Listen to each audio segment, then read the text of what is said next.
Let's look at this together and start with the ideal end of the continuum. And we're calling this love, and down here is lust. And we're not just talking about romantic love, but we're talking about the kind of love God wants us to give to any other person. The kind of dignity and respect that they deserve because they have intrinsic worth, because they bear the image of God.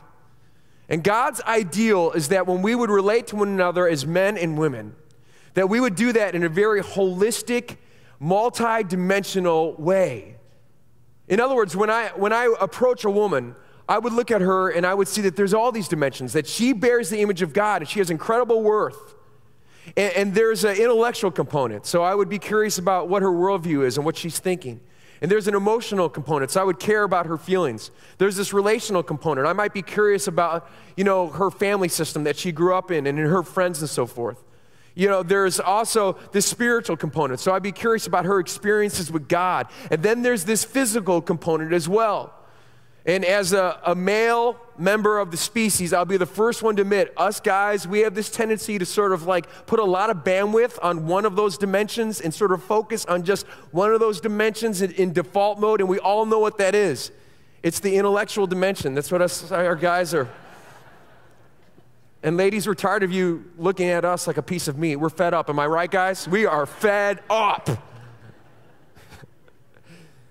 No, as a guy, I'll just freely admit, we have this tendency to sort of by default mode, fixate on that physical dimension and then the sexual energy it creates. And it's very easy to give all the bandwidth to that and diminish the other dimensions. And God's inviting us out of that. Because if we just relate at that dimension, basically I'm King Kong. And God's saying, no, I made you to be a human. You're not a beast of the field. You're bigger than that. So we're supposed to come to each other in this sort of multi-dimensional, holistic relating. It's a beautiful, beautiful idea. Here's what it looks like. One of my heroes is Dr. Tony Campolo, and he had a real profound impact on me when I was a teenager, and that's continued through my whole life. He shared one story, a life experience that has become a sort of a metaphor for me that I come back to over and over again. And he was teaching at a conference in Honolulu, Hawaii, suffering for Jesus there. And he's from the East Coast. He teaches at Eastern University. And his whole body clock was mixed up. So he said, I went to bed after the conference, but I couldn't fall asleep. So he finally got up around 1 in the morning, and he said, I wandered down to the corner. There was a donut shop there. I had a book, so I sat down with the donut and a cup of coffee and started reading. He said, around about 3:30, this whole troop of hookers, 10 or 12 of them, come just storming into the coffee shop. And he said, they're half naked, they're hanging out all over the place, they're like a force of nature. And he said, they sat down right next to me in a long line at the counter. It's 12 hookers and one preacher all in a row. He said, I was a little nervous. And he said, I couldn't help but overhear the conversation of the two prostitutes sitting next to me. They had been turning tricks all night. It was the end of their shift, and they were just talking about what they were going to do the next day. And this gal sitting right next to Tony says to her friend, hey, tomorrow's my birthday. I'm going to be 39 years old. And her friend turns to her and fires back and says, oh, happy birthday. Do you want a birthday party? Do you want me to sing happy birthday, Agnes? Do you want a birthday cake? Just real, in a mocking tone with venom. And Tony said, Agnes looked back at her and said, I don't need anything from you. Forget it. I've never had a birthday party. I ain't ever going to have a birthday party. He said their conversation continued, and about 30 minutes later, they all left together. But he said Agnes's last statement, I ain't never had a birthday party, and I ain't ever going to have a birthday party. He said it started to work on him. And then he had an idea. So he leaned over the counter to the guy working behind it, who was actually the owner, he found out. And he said, hey, that gal Agnes, does she come in here every night? And the guy looked back at him and said, hey, buddy, we don't do that kind of business in here. So you're going to have to take that outside. He's like, that's not what I mean. And he invited the owner into a birthday party conspiracy.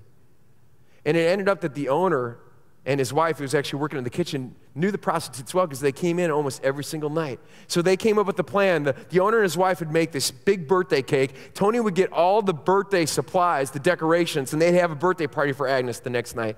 He said he could hardly focus all day at the conference. He couldn't wait. Got this huge bag of birthday supplies. He said about 1 in the morning I went over. He said, man, I had streamers. I had balloons. We had a huge happy birthday sign. He said the word started to get out. And by 3 a.m., every hooker and pimp and drug pusher and drug addict in a 5-mile radius was in that donut shop with one preacher. He said, sure enough, like clockwork, right around 3:30 a.m., Agnes came in with the other prostitutes. And he said, I started the singing, happy birthday to you. And he said, Agnes's jaw just dropped to the floor.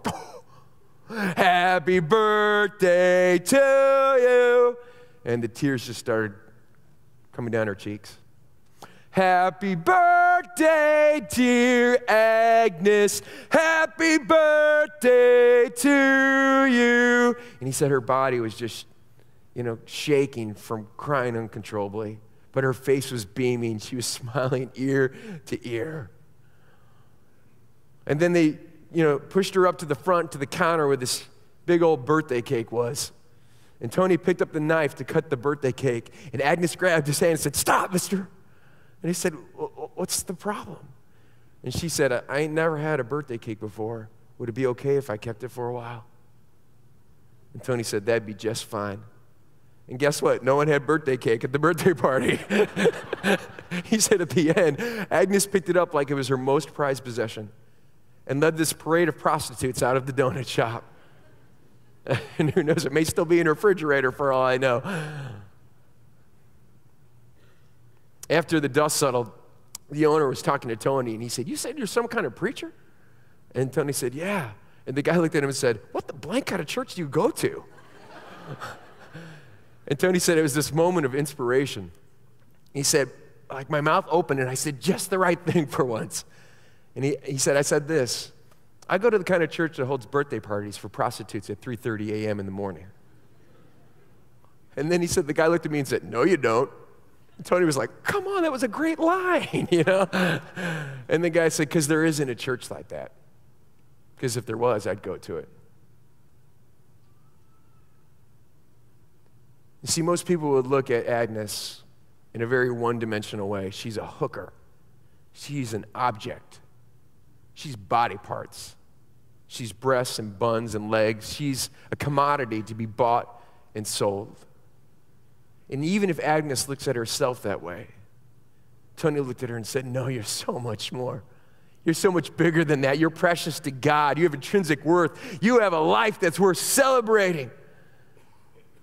You're a multidimensional, image-bearing woman that matters to God. And in that moment, up there came down here.